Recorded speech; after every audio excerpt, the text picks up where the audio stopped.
सोचिए, आपने अपना इनकम टैक्स रिटर्न फाइल कर दिया, एक लंबी सांस ली और फिर अचानक से याद आया, अरे एक छोटी सी गलती हो गई, कोई जानकारी गलत भर दी या शायद कुछ बताना ही भूल गए। ये वो पल है जब टेंशन थोड़ी बढ़ जाती है। और दिमाग में सबसे पहला सवाल यही आता है ना कि अब क्या होगा?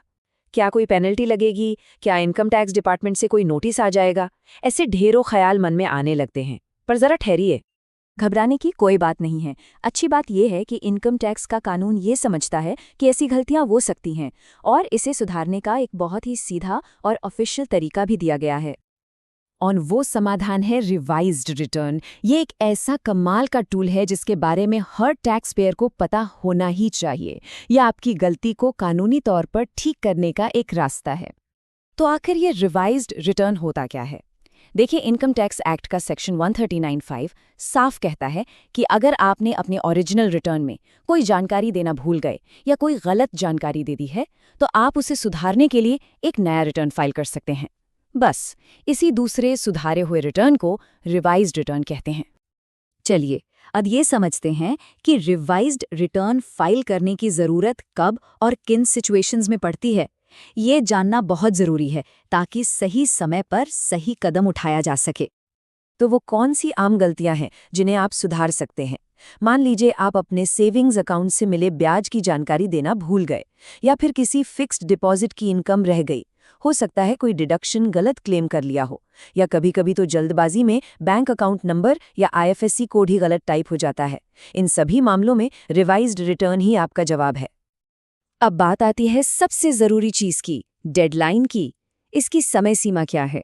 तो कानून के मुताबिक आप जिस असेसमेंट ईयर का रिटर्न भर रही हैं, उसके खत्म होने से 3 महीने पहले तक अपना रिटर्न रिवाइज कर सकते हैं। मतलब गलती सुधारने के लिए काफी टाइम मिलता है। इसे एक उदाहरण से समझ लेते हैं। जैसे फाइनेंशियल ईयर 2024-25 जिसका असेसमेंट ईयर 2025-26 होगा, उसके लिए रिवाइज्ड रिटर्न फाइल करने की आखिरी तारीख होगी 31 दिसंबर 2025। तो ये डेट याद रखिएगा। यहाँ पर एक बहुत कॉमन कन्फ्यूजन होता है रिवाइज्ड रिटर्न और अपडेटेड रिटर्न में। लोग अक्सर इन दोनों को एक ही चीज समझ लेते हैं, लेकिन नहीं, ये दोनों बिल्कुल अलग हैं। चलिए इनके बीच का फर्क फटाफट समझ लेते हैं। दोनों में जमीन आसमान का फर्क है। रिवाइज्ड रिटर्न आप उसी असेसमेंट ईयर की डेडलाइन के अंदर फाइल करते हैं और सबसे बड़ी बात, इस पर कोई पेनल्टी नहीं लगती।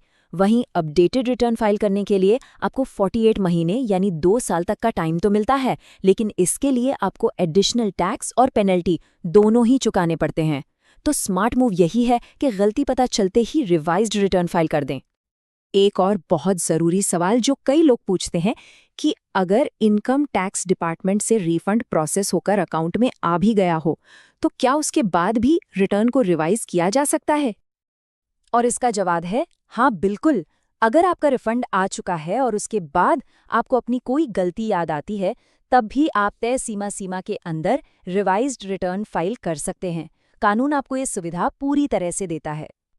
तो आपने अपनी गलती पहचानी, रिवाइज्ड रिटर्न बनाया और उसे सबमिट भी कर दिया। लेकिन रुकिए, प्रोसेस यहाँ खत्म नहीं होता।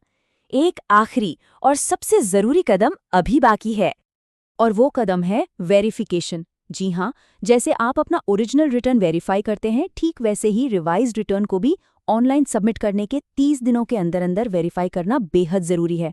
अगर आपने उसे वेरीफाई नहीं किया तो आपका रिवाइज्ड रिटर्न इनवैलिड माना जाएगा, मतलब आपकी सारी मेहनत बेकार हो जाएगी। आखिर में ये समझना जरूरी है कि ये जो प्रोविजन है, ये सिर्फ एक प्रक्रिया नहीं है। ये टैक्स पेयर को एक भरोसा देता है कि अगर अनजाने में कोई भूल हो गई तो उसे सुधारने का एक